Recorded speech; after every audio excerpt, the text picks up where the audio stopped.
April 2026 visa bulletin అయితే release అయింది.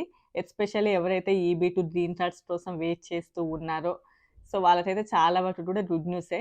Almost ఒక 4 డేస్ బ్యాకే ఈ డేటా రిలీజ్ అవ్వడము ఆల్మోస్ట్ మీకు తెలిసే ఉంటది. సో, బట్ కొంతమంది మాత్రం దీని మీద వీడియో చేయండి అని చెప్పేసి కామెంట్ చేశారు. సో, అందుకోసమే.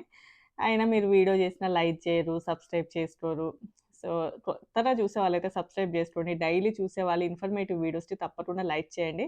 ఇది ఎప్పటి వరకు ఉండొచ్చు? మేబీ ఫ్యూచర్‌లో ఇట్లనే కంటిన్యూ అవుతదా? సో, ఇండియన్స్‌కి ఎంత వరకు బెటర్‌మెంట్ ఉంటది?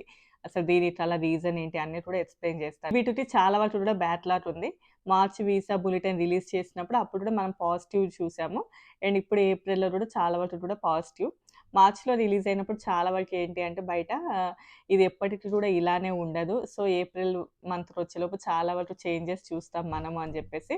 బట్ ఏప్రిల్‌లో కూడా చాలా వరకు పాజిటివ్ న్యూసే మనమైతే చూసాము. ఎస్పెషల్లీ గ్రీన్ కార్డ్ విషయంలో ఫస్ట్ వన్ వచ్చేసి ఫైలింగ్ డేట్, నెక్స్ట్ వన్ వచ్చేసి ఫైనల్ యాక్షన్ డేట్. దీనిని ఎక్కువగా మనం చూస్తూ ఉంటాం కదా! సో, ఇంక మనం డేట్స్ మూవింగ్ చూస్తే మార్చ్ బులెటిన్‌లో EB two final action date 2 months jump అయ్యాయి. అంటే సెప్టెంబర్ 15, 2013కి. ఇదే కేటగిరీ డేటా ఫైలింగ్ చూస్తే నవంబర్ 1, 2014కి మూవ్ అయ్యాయి. అంటే 11 నెలలు జంప్ అయింది. అదే ఏప్రిల్‌లో చూస్తే final action date 10 months jump అయ్యి జూలై 15, 2014కి సెట్ అయింది. డేటా ఫైలింగ్ మాత్రం 2 మంత్స్ జంప్ అయ్యి జాన్వరి 15, 2015కి వచ్చింది. సో, ఇంక ఇదేంటంటే ఈబీ-2 కేటగిరీ వాళ్ళకి గుడ్ న్యూస్ లాంటిది. ఎందుకు ఇది అంటే లాస్ట్ టైము ఒక ప్రొక్లమేషన్ మీద సైన్ చేశాడు కదా! 75 కంట్రీస్ వరకు బ్యాన్ చేస్తున్నాము అని చెప్పేసి. సో, అక్కడి నుంచి వాళ్ళు అప్లై చేసేటటువంటి ఫ్యామిలీ బేస్డ్ గ్రీన్ కార్డ్స్ కానియండి, ఆ కంట్రీస్ అప్లై చేసే వాటిని స్టాప్ చేస్తున్నామని చెప్పి. సో, అవి స్టాప్ చేయడం వలన ఏంటి అంటే అవి ఈ ఎంప్లాయ్‌మెంట్ బేస్డ్ గ్రీన్ కార్డ్‌కి అవి షిఫ్ట్ అవుతూ ఉంటాయి. సో, దాన్ని బేస్ చేసుకొని ఏంటంటే చాలా వరకు కూడా ఇండియన్స్‌కి పాజిటివ్. ఓన్లీ ఇండియన్స్‌కే ఇస్తారా? రిమైనింగ్ కంట్రీస్‌కి ఇవ్వరా? అంటే అలా ఏమి ఉండదు. బట్ వాళ్ళకి ఆల్మోస్ట్ కరెంట్‌లోనే ఉంది ప్రాసెస్. ఓన్లీ ఇండియన్స్‌కే చాలా వరకు కూడా బ్యాక్‌లాగ్ ఉంది. సో, మనం గ్రీన్ కార్డ్ ఏంటి ఆహ్, కంట్రీస్‌కి ఏ కంట్రీకి ఎంత ఇవ్వాలి అని చెప్పేసి అండ్ ఈబీ-1, ఈబీ-2, ఈబీ-3 కేటగరీస్‌ని బేస్ చేసుకొని ఇలా ఒక క్రైటీరియా ఉంటది కదా! ఇండియన్స్‌కి ఈబీ-2 చాలా వరకు కూడా బ్యాక్‌లాగ్ ఉంది.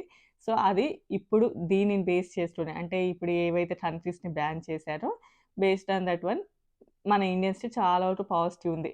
సో, ఈ సైన్ చేయడం వలన ఎవరైనా ఎక్కువగా లాభం పొందుతున్నట్లుగా ఉంది ప్రెజెంట్ అంటే అది ఇండియన్స్‌కే. ఎందుకు అంటే చాలా మందికి గ్రీన్ కార్డ్ యొక్క అసలెలాంటి మూవింగ్ లేదు, ఏమి జరగట్లేదు, అసలెన్ని సంవత్సరాలు పడతదో తెలీదు అనుకునే వాళ్ళకి ఇది చాలా వరకు కూడా పాజిటివ్ న్యూసే. సో, ఇంక ఇప్పుడు ఇండియన్స్‌కే ఎందుకు పాజిటివ్‌గా ఎక్కువగా కనిపిస్తుందంటే రెస్ట్ ఆఫ్ ద వరల్డ్ చూస్తే ఎలా ఉందో చూద్దాం మనం data. Rest of the world EB one చూస్తే మార్చ్ 2026 కరెంట్‌లో ఉంది. ఏప్రిల్ 2026 కరెంట్‌లో ఉంది. ఈబీ-2 చూస్తే మార్చ్‌లో కూడా అక్టోబర్ 15, 2024 ఉంది.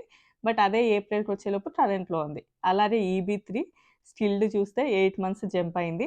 ఈబీ-4 చూస్తే 1 ఇయర్ జంప్ అయింది. So, rest of the world ఏంటంటే ఆల్మోస్ట్ ఎక్కడ బ్యాక్‌లాగ్స్ ఏమి లేవు. అంతా కూడా బానే ఉంది. అదే బట్ ఇండియాకొచ్చేవరకి ఏంటి అంటే అది డిఫరెంట్‌గా ఉండడం వలన ఈ ప్రొక్లమేషన్ మీద సైన్ చేయడం, ఆ కంట్రీస్‌ని బ్యాన్ చేయడం వల్ల ఇండియన్స్‌కి కొంచెం లాభం చెందుతుంది.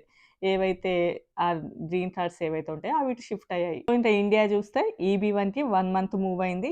ఈబీ-2 చూస్తే 10 మంత్స్ జంప్ అయింది. ఈబీ-3 చూస్తే పెద్దగా చేంజ్ అయితే ఏమీ లేదు. ఈబీ-4 12 మంత్స్ జంప్ అయింది. ఈబీ-5 ఎలాంటి చేంజ్ అయితే లేదు. సో, ఇంక ప్రెజెంట్ గ్రీన్ కార్డ్‌ల కోసం వెయిట్ చేస్తున్న వాళ్ళకి ఇది కొంచెం గుడ్ న్యూస్ లాంటిదే అనుకోవచ్చు. మేబీ ఇది ఇలానే ఫ్యూచర్‌లో కొనసాగుతదా అంటే చెప్పలేము. ఫ్యూచర్‌లో కూడా ఇలానే ఉంటే కొంచెం గ్రీన్ కార్డ్స్ రావడం అనేది కొంచెం త్వరగా అవుతూ ఉంటది. అండ్ ఫ్యూచర్‌లో ఇప్పుడు అప్లై చేసుకునే వాళ్ళకి కూడా కొంచెం పాజిటివ్ సైన్ అయితే చూడబోతున్నాం. అదే లేదు ఇది మళ్ళీ ఎందుకంటే చాలామంది లాస్ట్ సూట్ ఫైల్ చేశారు. ఇది కరెక్ట్ కాదు అని చెప్పేసి. మేబీ దాని మీద ఏమైనా పాజిటివ్‌గా గనుక వచ్చిందంటే మళ్ళీ మనం బ్యాక్‌లాగ్సే చూసే పరిస్థితి ఉంటది. But as of now present అయితే it's very good news. Especially ఇండియన్స్‌కి. ఎందుకంటే రిమైనింగ్ కంట్రీస్ అంతా కూడా అంత బ్యాక్‌లాగ్‌లో లేవు. ఎందుకంటే అక్కడి నుంచి అప్లై చేసే వాళ్ళ సంఖ్య కొంచెం తక్కువగా ఉంటది. ఎంతమందైతే అప్లై చేస్తున్నారో వాళ్ళ తగినన్ని గ్రీన్ కార్డ్స్ ఉన్నాయి. బట్ ఇండియన్స్ ఎక్కువ మోతాదులో అప్లై చేస్తూ ఉంటారు. చాలా వరకు ఇక్కడ సెటిల్ అయిపోవడానికి అండ్ ఫ్యూచర్ కోసం అండ్ ఎక్కువగా టెక్ ఫీల్డ్ నుంచి ఎక్కువగా అప్లై చేస్తూ ఉంటారు. Especially employment based green card. So, వీళ్ళకైతే ప్రెజెంట్ ఈబీ-2 అనేది చాలా వరకు కూడా పాజిటివ్ నోటే. బట్ ఫ్యూచర్‌లో ఎలా ఉంటది? మేబీ నెక్స్ట్ మంత్ వీసా బులెటిన్‌లో ఇంకా పాజిటివ్‌నెస్ కనిపిస్తదా? లేదు అంటే మేబీ అంటే ఇలానే గనక కంటిన్యూ అవుతే డెఫినెట్‌గా పాజిటివే ఉంటది. బట్ ఏమైనా చేంజెస్ జరుగుతాయా? మీరు తప్పకుండా వీడియోకి లైక్ చేసి కొంచెం ఎక్కువ వ్యూవర్‌షిప్ వస్తే ఇలాంటి వీడియోస్ కూడా మీకు చెప్తాను. లేదు అంటే చూద్దాం.